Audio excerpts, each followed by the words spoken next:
uma satisfação, falta palavras para expressar o meu prazer, a minha alegria, a honra que me sinto nesta noite de estar aqui com vocês.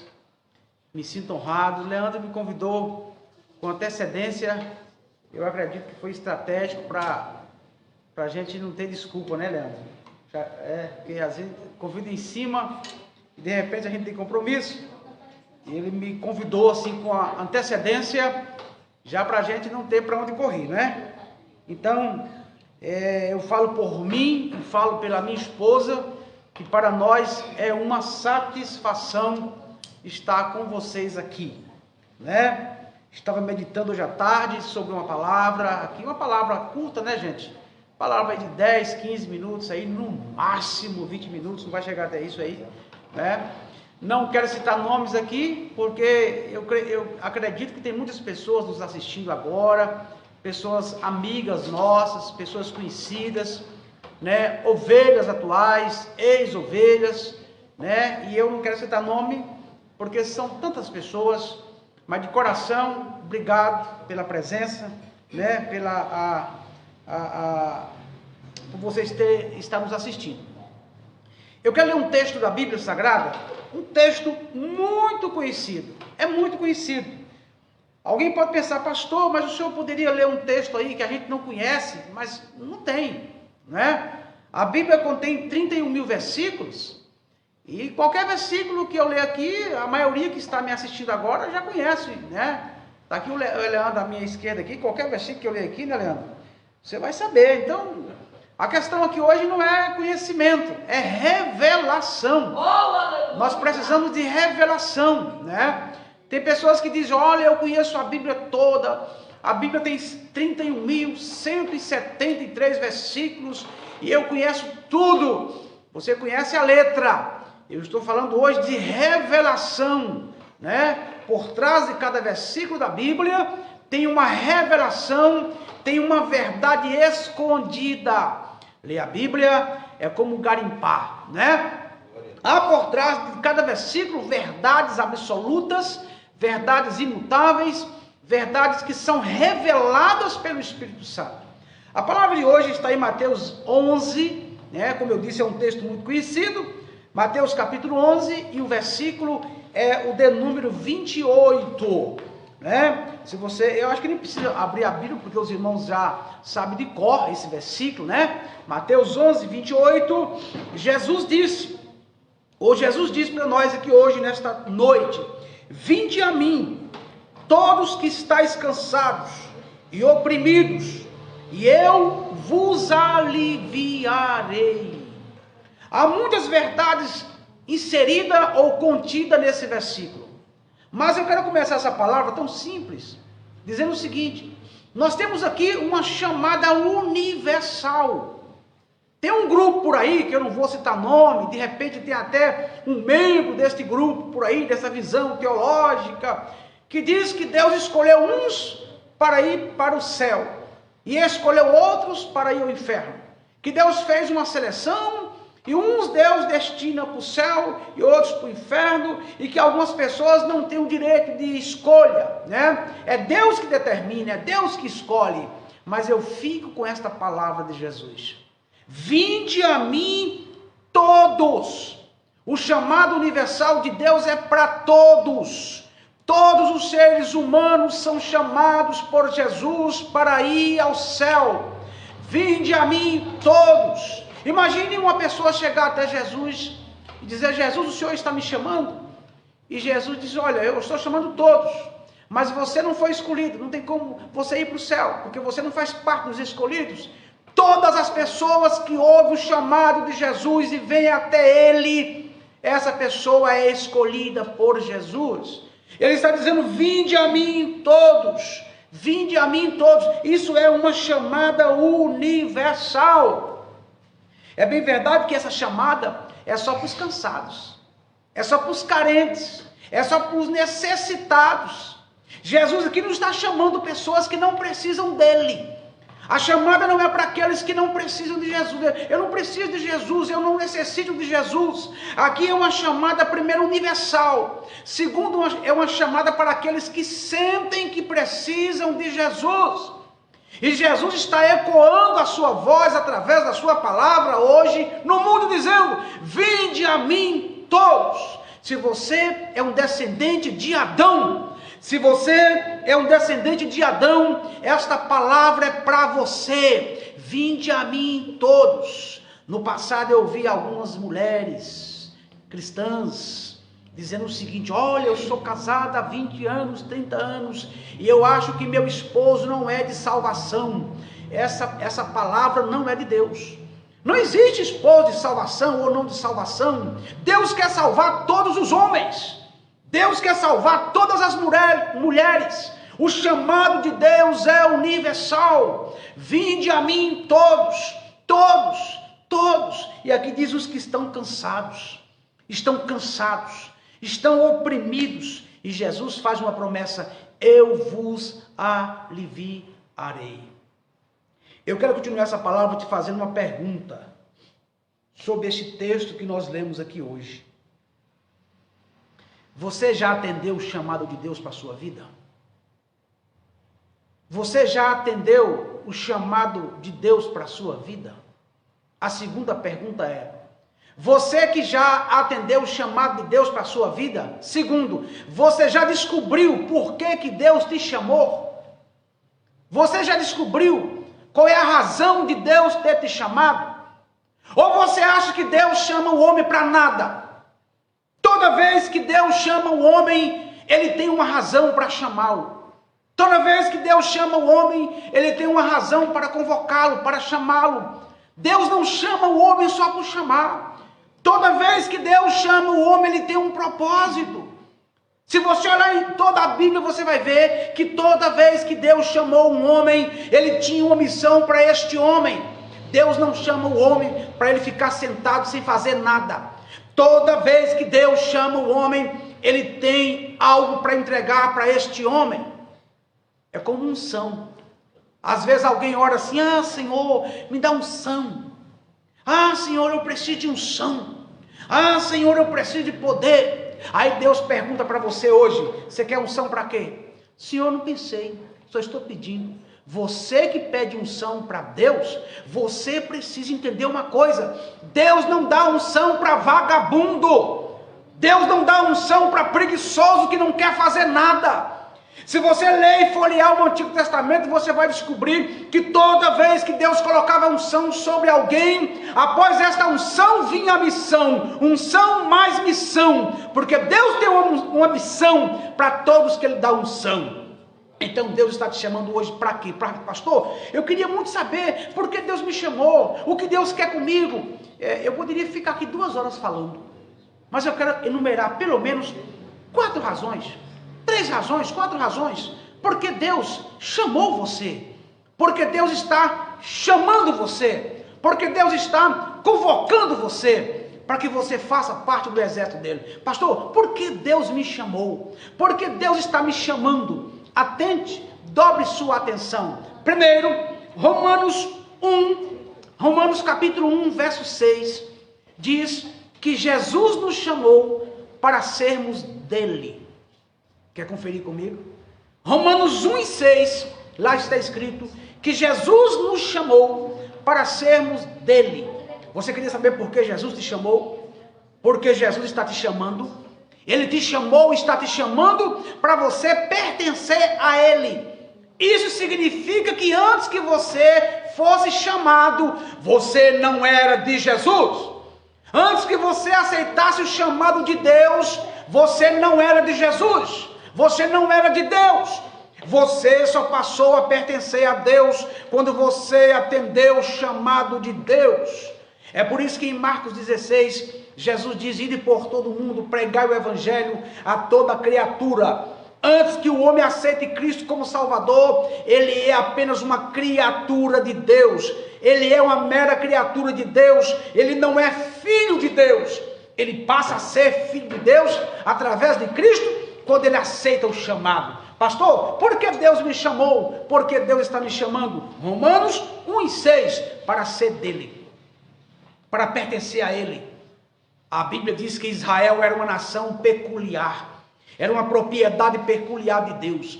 Deus está chamando você, Deus chamou você para que você seja dele, exclusivamente dele, propriedade peculiar dele. Jesus diz: edificarei a minha igreja. A igreja, ela é de Jesus, ela pertence a Jesus, ela foi tirada do mundo, chamada do mundo para pertencer a Jesus. Está aí a primeira razão pelo qual Jesus te chamou, ou Jesus está te chamando, para você deixar de ser do mundo e passar a pertencer a Ele, deixar de ser desse sistema governado por Satanás, para pertencer ao reino de Deus. A Bíblia diz que Jesus nos tirou do reino das trevas e nos levou para o reino da luz.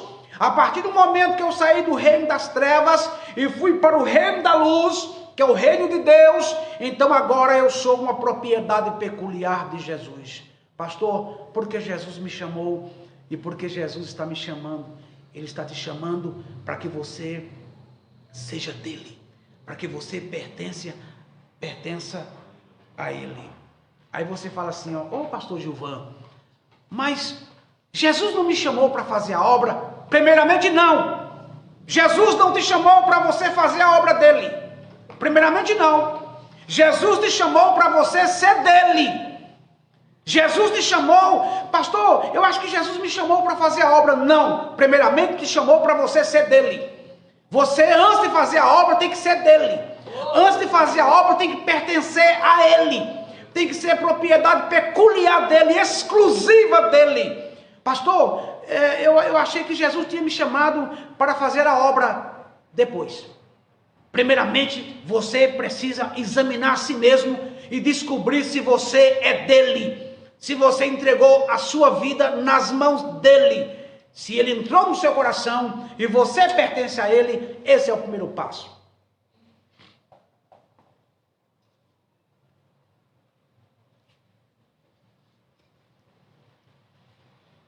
Já que você é dele, já que você atendeu o chamado dele, já que você é uma propriedade dele, já que você agora é a igreja dele, já que você agora é a noiva dele, já que você agora faz parte do exército dele, já que você agora é discípulo dele, é um seguidor dele, já que agora você é um servo dele, é um vaso dele, agora você é dele, entenda, antes de mais nada você precisa ser dele. Ele te chamou para ser dele. Esquece a obra. Não é hora de você perguntar para Jesus, Jesus, o que é que o Senhor quer que eu faça para ti? Ele não quer que você faça nada para ele agora. Ele quer que você entenda e examine a si mesmo e pergunte para si mesmo, antes de fazer qualquer coisa para ele, você precisa ser dele. Você tem que ser dele. Pergunte para si mesmo, eu sou de Jesus? Não é perguntar para Jesus, Jesus, o que o Senhor quer que eu faça? Ele não quer que você faça nada. Ele quer que você seja dele, que você pertence a ele, que você receba ele, que você seja guiado por ele, que você seja salvo por ele, que você tenha o Espírito Santo na sua vida. E quando você tiver consciência que você é dele, que você pertence a ele, que você é propriedade dele, esse é o primeiro passo, porque Deus chamou você, porque Deus me chamou para ser dele. Nós precisamos ser dele, nós precisamos ser propriedade dele, por causa do tempo. Segundo, pastor, já que eu sou de Jesus, eu recebi Jesus na minha vida, e agora eu pertenço a ele, eu sou uma propriedade dele, agora ele habita em mim, eu fui lavado pelo sangue de Jesus, que maravilha! Pastor, e agora? Por que Jesus me chamou? Te chamou, me chamou, nos chamou para sermos dele. Segundo, porque Jesus te chamou. Jesus te chamou para que você fosse uma bênção. Não tem como ser uma bênção sem ter recebido Jesus no coração. Só um homem que tem Jesus pode ser uma bênção. Só um homem que recebeu Cristo no seu coração pode ser uma pessoa abençoada e abençoadora. Ele chamou você para ser uma bênção. Primeiro chamou você para ser dele. E a partir do momento que você passa a ser dele, você passa a ser uma bênção. Gênesis capítulo 12, o Senhor disse para Abraão: Abraão, sê tu uma bênção. Depois que Abraão foi chamado por Deus e aceitou o chamado de Deus, aí Deus diz: Abraão, seja uma bênção agora. Então, muitas pessoas não conseguem ser uma bênção porque não entregou sua vida de verdade para Jesus. Todas as pessoas que entregou sua vida para Jesus, que aceitou o chamado de Jesus, ele passa a ser uma bênção. Ele passa a ser uma bênção. E nós precisamos ser uma bênção. E isso só é possível. Por que você acha que nas igrejas tem muitas pessoas que não são bênçãos? Você acha que todos os crentes são uma bênção? Se você pensa assim, eu sinto muito dizer que você está equivocado. Tem crente que é tribulação. Tem crente que é uma praga no meio da igreja. Não são todos os crentes que são uma bênção. Porque não são todos os crentes que receberam Jesus de verdade. Por que muitos crentes não são uma bênção? Olha como é maravilhoso você conviver com crentes que pertencem a Jesus. Todo crente que pertence a Jesus é uma bênção. É tão bom ficar perto de um crente que pertence a Jesus. Porque Jesus não tem crente tribuloso na terra. Você pode até ser um crente fraco, tribuloso não. Você pode até ter fraqueza, mas tribuloso não. Então entenda uma coisa: se você quer ser uma bênção, você precisa abrir o seu coração e permitir que Jesus entre na sua vida e você passe a pertencer a Ele, a ser uma propriedade peculiar dEle. Só é uma bênção quem tem Jesus. Terceiro, pastor, por que Jesus me chamou? Primeiro, para ser dele. Segundo, para ser uma bênção. Terceiro, muito forte, Jesus me chamou para ser um homem livre. Você é uma pessoa livre? Todo crente em Jesus Cristo, todo cristão precisa ser livre. Você é uma pessoa livre? Você é uma pessoa livre? Eu sou livre. Eu sou uma pessoa livre. Pastor, o senhor é escravo de quê? De nada. Eu sou escravo de Jesus. Eu sou um servo de Jesus. O crente não pode deixar nada dominar a sua vida, nem mesmo um café, um simples café. É triste você ouvir um crente dizer assim: nossa, eu estou com a minha cabeça doendo porque não tomei café. Viciado! Ei, pastor, mas se eu ficar sem café minha cabeça dói. Viciado! Você pode até não perder a salvação porque é viciado em café, mas vai ficar doente. Você é um viciado. Viciado em café. Eu fico sem café, minha cabeça não dói.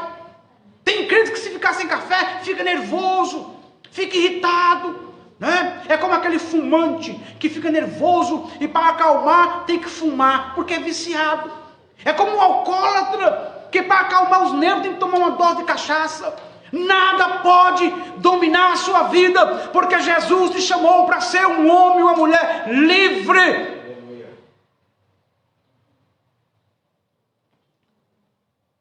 Você consegue ficar um mês sem tomar Coca-Cola? Pastor, mas Coca-Cola é trem bom. Eu vou falar uma coisa para você. Coca-Cola é um negócio bom. Faz mal? Faz, mas é gostoso. Você vai dizer para mim que Coca-Cola com limão é ruim? É bom. Mas nem tudo que é bom faz bem. Nem tudo que é bom faz bem. Tem coisa que é bom, mas faz mal. Não deixe nada escravizar você. Nem o celular. Se o pastor colocar aí na igreja aí 30 dias... todo mundo sem ver rede social. Tem irmão aí que muda de igreja em pé da carta, porque não dá conta de ficar sem celular. Não dá conta. Você não pode deixar que as redes sociais mandem em você. Nem as redes sociais, nem o café, nem a Coca-Cola. Nada pode escravizar a sua vida. Porque você foi chamado por Jesus para ser uma pessoa livre. Você tem que ser livre. Livre de qualquer tipo de vício. Livre de qualquer tipo de vício. E quarto, por que Jesus nos chamou? Ele nos chamou para ser santo. Ele te chamou para ser santo. Pastor, o que é uma pessoa santa? Escute, eu estou encerrando. Escute, Deus está, simbolicamente, Deus está à minha direita. E o pecado está à minha esquerda. Deus está à minha direita e o pecado à minha esquerda. Eu estou entre Deus e o pecado. Quanto mais me aproximo de Deus, me distancio do pecado. Quanto mais me aproximo do pecado, me distancio de Deus. O que é santidade? Santidade é aproximar de Deus. Santidade é ficar perto de Deus. Santidade é afastar-se do pecado. Santidade é controlar o pecado. E Jesus nos chamou para isso, né? Por isso nós precisamos crescer cada dia que passa. E uma pessoa que é livre significa que ele não é mais escravo do pecado. Então encerra a minha palavra aqui. Porque Deus te chamou, porque Deus me chamou para ser dele, para pertencer a ele, para ser uma bênção, para ser santo, para ser livre. Que Deus te abençoe, que Deus te guarde. Vá para a cama hoje e descubra se você está enquadrado dentro desta palavra e descobrir por que Deus te chamou e preencher essa lacuna, essa chamada. Deus chamou você para ser livre, para ser uma bênção, para ser dele. Faça alguma coisa. Nós estamos vivendo os últimos dias da igreja na terra. Nós estamos vivendo os últimos dias da igreja na terra. Os especialistas em escatologia bíblica estão tentando achar sinais que ainda não se cumpriram. E eles não estão achando. Todos os sinais. Eu acredito que o único sinal que está faltando, só há um sinal que está faltando para a volta de Jesus. Pastor, qual é o único sinal? A Bíblia diz que é o sinal do Filho do Homem vindo nas nuvens com poder e grande glória. Deus te abençoe. Um abraço no seu coração. Fique firme e continue servindo a Deus, santificando sua vida. Antes de encerrar, quero convidar aqui o Leandro e dizer para você o seguinte: você que é casada, seja uma bênção para o teu marido. Você que é casada, para de encrencar com o teu marido, seja uma bênção para o teu marido. Você que é casado, tem esposa, seja uma bênção para a tua esposa. Você que tem pai e mãe, seja uma bênção para o teu pai e para a tua mãe. Você que é ovelha, seja uma bênção para o teu pastor e para de infernizar a vida dele. Deus te abençoe, Deus te guarde. Obrigado, Leandro. Abençoe, pastor. Graças a Deus, que palavra abençoada, né? Foi unânime os irmãos falando o tanto que essa palavra falou aos corações e foi abençoada. Abençoa os irmãos que estão assistindo e nós que estamos aqui também. Uma palavra abençoada.